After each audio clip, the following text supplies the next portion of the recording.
Everyone, my name's Kerry and welcome to this 3-year owner review of the Volvo XC40. This is a 2-litre diesel R design, 190 brake horsepower, and yeah, so this is the third video that I've done on my car. So I did one after having it for 1,000 miles. I shall link that up here. And then I also did another one after owning it for 2 years, and again I will link that up here for you, and I will also put those in the description.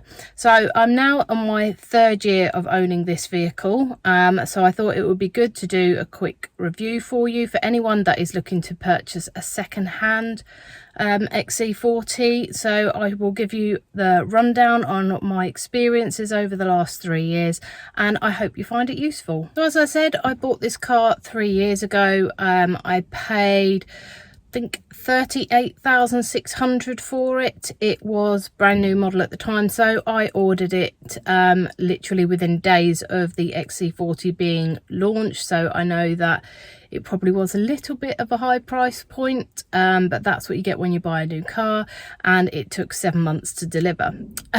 So yeah, it was a long time. But anyway, I did order a few extras on that. So I made sure that I got the blind spot information system, or the safety system on that. I also upgraded the sound system to Harman and Kardon, which has been okay. I'm not sure that I would do that again, because I don't think it gets it's not the best quality, but it's okay. I opted to go for the blue metallic paint. I don't know what it is about a blue car, I just like blue cars. So I paid, I think it was an extra £900 to get the blue metallic paint, and I have to say that it has fared pretty well. It was definitely a good investment in going for the metallic paint on this car. I think I've got one stone chip on the bonnet and that's it. So as I said, I paid about 38.5k for this car. I have just gone onto the Auto Trader website to find out and get an evaluation of my car now. It's currently coming in at just over £29,000. So for a car that is 3 years old, I've barely lost any money on it at all. It's really kept its value. I think part of the reason for the valuation coming in quite so good is because it's done less mileage, and hey, you know, we've been in a pandemic. So I think if you are looking for a second-hand XC40, you're probably going to find them with a little bit less mileage on them. So yeah, I think it's a good deal. So one of the other optional extras that I went for was the 360 camera with the reverse parking sensors as well, and I have to say this has been an absolute godsend. It's great for getting in and out of tight spaces. It really does help. Obviously it's got sensors on the back, but it doesn't have sensors on the front, so that would be one thing that I would be aware of if you're going to go for the 360 camera. That obviously it does have the sensors on the back, but it doesn't have the sensors on the front. So what I tend to do to combat that is I will quickly stick it in reverse, and then when I stick it in drive again, it will stay on there, and you'll just see that you can see as and when you move the steering wheel that the lines move up for you. It doesn't have, when you stick it in reverse, it doesn't have the little lines that come up here like you find on some of the Japanese models, but I don't find that I need that at all. So this has definitely been an upgrade that has been worth making. So moving on to fuel economy, you can see that I am at 42.6 miles per gallon, and I'm guessing that's kind of like the average now that I've been getting for miles per gallon. The highest that I've had it up to was 44 miles per gallon, and that was on a trip to Cornwall and back, which was over a 6-hour drive there and a 4-hour drive back.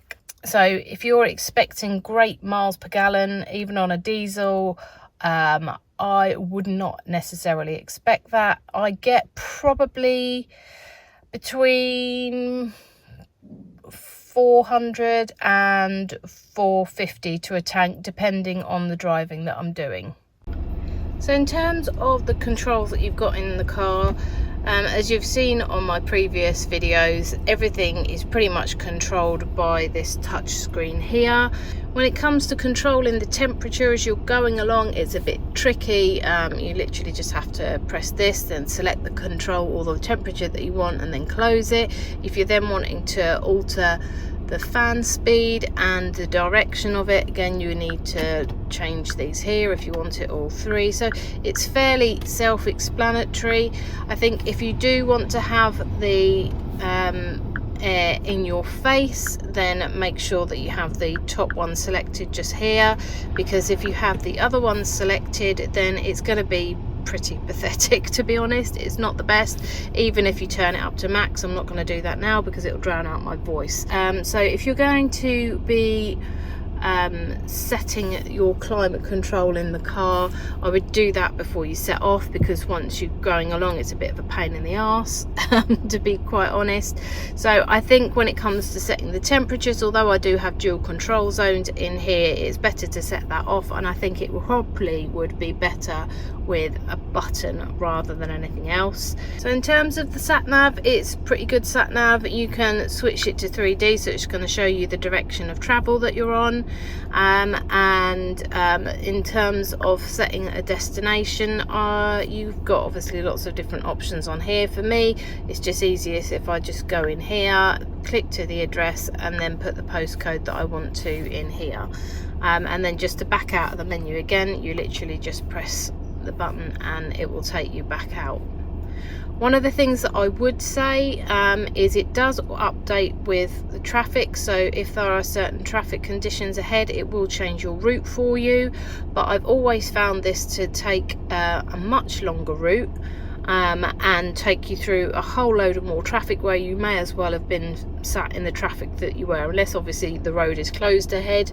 And that's another thing, it doesn't always pick up when roads are closed, so that's another thing to be mindful of. I think when setting it out on your sat nav journey, or on your journey even, and you're using the sat nav, make sure that you have a look at the alternative routes that are available beforehand. I don't find this menu to be particularly easy when looking at alternative routes. It's not intuitive, but once you get on your way, unless there's any issues with accidents or road closures or anything ahead, then it's a pretty good sat nav system. So I've had very, very, very few problems with this car. It's been totally reliable. The only minor problem that I've had is when I've been driving in eco mode. Obviously I try to drive in eco mode as much as I can to conserve the fuel, but I'm not really sure how much of a difference it makes between that and your normal comfort setting, which is your normal everyday driving setting.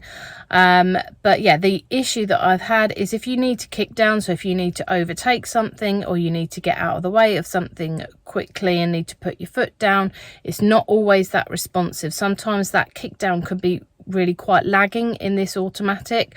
I've had a couple of times now where I've literally had to put my pedal to the metal and it's taken a few seconds to respond, by which time my opportunity to overtake has pretty much passed. So if you are wanting to overtake someone, then the best thing you can do is quickly change the drive modes, which is fairly easy to do. Put it in dynamic and you're going to get a lot more power from it.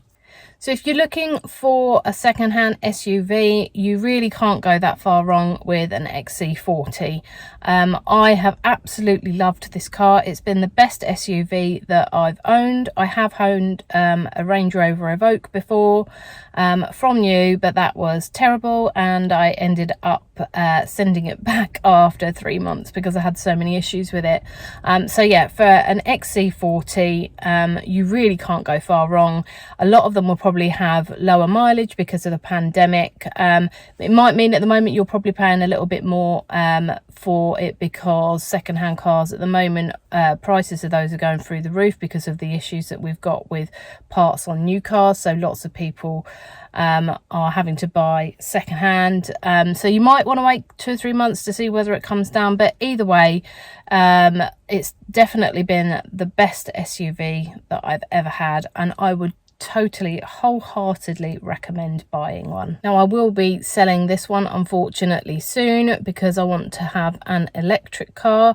I have had a look at the XC40 Recharge, which is their full electric version, but as much as I love this car, I am not willing to pay £700-800 a month for the full electric version of this car. I just think that is massively overpriced compared to what you can buy, even like an Audi e-tron, Q4 e-tron, whatever it's called, or the Skoda Enyaq, or the Mercedes EQA, or the soon coming out EQB.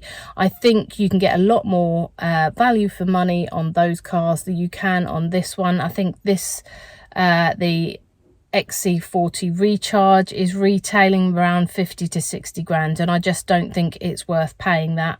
But yeah, so watch out for some of my other videos coming up, because I will be test driving some electric cars, and hopefully I'll be able to take you along with me. But for now, that's it for this one. I hope you've enjoyed it. Please feel free to check out the other 2 videos, which gives a much more in-depth review of this car for you. And yeah, I'll see you in the next one. Bye.